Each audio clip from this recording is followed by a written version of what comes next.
Prime time মানে যারা দর্শক তাদের খবর, প্রাইম টাইম মানে আপনি, এবং প্রাইম টাইম মানে সেই সমস্ত মানুষ যারা প্যানিক করছে তাদেরকে আশ্বস্ত করা। এটা সাংবাদিকতা। ওয়াকফের সময় এটা করেছিলাম, সিএ এর সময় এটা করেছিলাম, নাগরিকত্ব আইন কি খায় না মাথায় দেয় সেটা বলেছিলাম, এনআরসি বলে যে কিচ্ছু নেই, এনআরসি বলে কোনো ধরনের কোনো নোটিফিকেশন জারি হয়নি সেটা বলেছিলাম। এবং আজ আবারও বলছি, এসআইআর নিয়ে লাগাতার বাংলা মিডিয়াতে যদি কোনো মিডিয়া লাগাতার বলে যায় যে এসআইআর হবে হবে হবে এবং এসআইআরে কোনো ভয় নেই, এবং এসআইআরে হিন্দুদের যারা বাংলাদেশ থেকে এসেছেন তাদের কোনো ভয় নেই, শরণার্থীদের ভয় নেই, এখনো বলে যাচ্ছি আমি খুব নির্দিষ্টভাবে।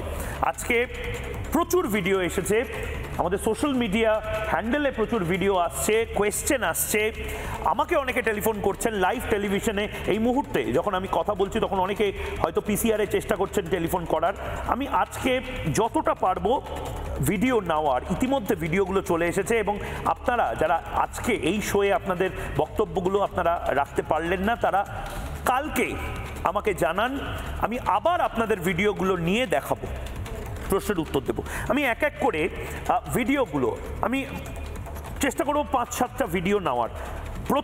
প্রথম এই মুহূর্তে যে ভিডিও আমাদের কাছে এসেছে শান্তনু চক্রবর্তী দমদম থেকে।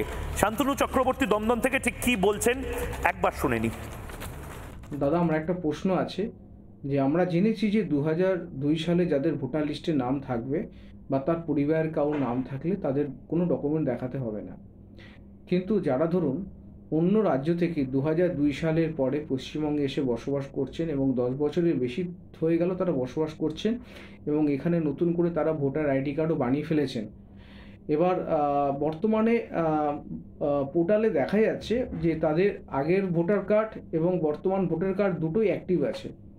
এবার তারা তো সমস্ত জন্মের সার্টিফিকেট সব তো যেই রাজ্য থেকে এসেছেন সেখানেই আছে, কিন্তু এসআইআর হলে তাদের কি হবে যদি একটু আমাদেরকে বলেন।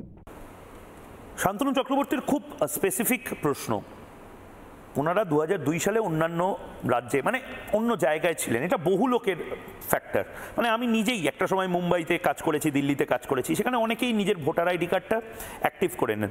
তো ওনারা দেখছেন দু জায়গাতে কার্ড অ্যাক্টিভ। শান্তনুবাবু, আপনাদের দু জায়গাতে কার্ড অ্যাক্টিভ। দেখুন, এটাই প্রবলেম। এটা আপনার কেস এবং প্রশান্ত কিশোরের case same case. Prashant Kishor বিহারের ভোটার, কিন্তু প্রশান্ত কিশোর আবার ভবানীপুরের ভোটার। এই দুটো জায়গাতে তার অ্যাক্টিভ ভোটার কার্ড ছিল। আপনাদেরও সেই ক্ষেত্রে একই সলিউশন। প্রশান্ত কিশোরও যেরকম ভোটার লিস্ট থেকে বাদ হয়ে যাচ্ছে না, বা তাকে বাইরে পাঠিয়ে দেওয়া হচ্ছে না, বা তাকে নিয়ে হই হই হচ্ছে না, আপনাকে নিয়েও হবে না। আপনার একটা কার্ড কিন্তু বাতিল হবে।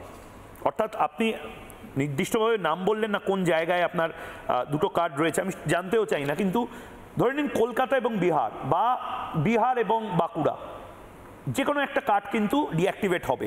এটা আরও বিস্তারিতভাবে আপনাদের বিএলও বলে দেবেন। দ্বিতীয় যে এই মুহূর্তে ভিডিও পাঠিয়েছেন বাপ্পা দে গোবরডাঙ্গা থেকে। বাপ্পা দে গোবরডাঙ্গা থেকে, অর্থাৎ গাইঘাটা উত্তর 24 পরগনার যে গোবরডাঙ্গা, সে গোবরডাঙ্গা থেকে বাপ্পা দে কি বলছেন একবার শুনে নি। আমাদের এখানে একটি হিন্দু পরিবার যারা গত 10 বছর আগে বাংলাদেশ থেকে এসছে, ওখানে মানে বাংলাদেশে ওনাদের যে নাম এবং পদবি ছিল, পশ্চিমবঙ্গে আসার পরে তারা নাম এবং পদবি দুটোই পাল্টে ফেলেছে এবং এখানে আধার, ভোটার, প্যান সমস্ত কিছুই তারা তৈরি করেছে। তো বর্তমানে যে সিএ বলুন বা এসআইআর বলুন, সেখানে তাদের কি সুবিধা এবং অসুবিধা কি হতে পারে? খুব সিম্পল বিষয়।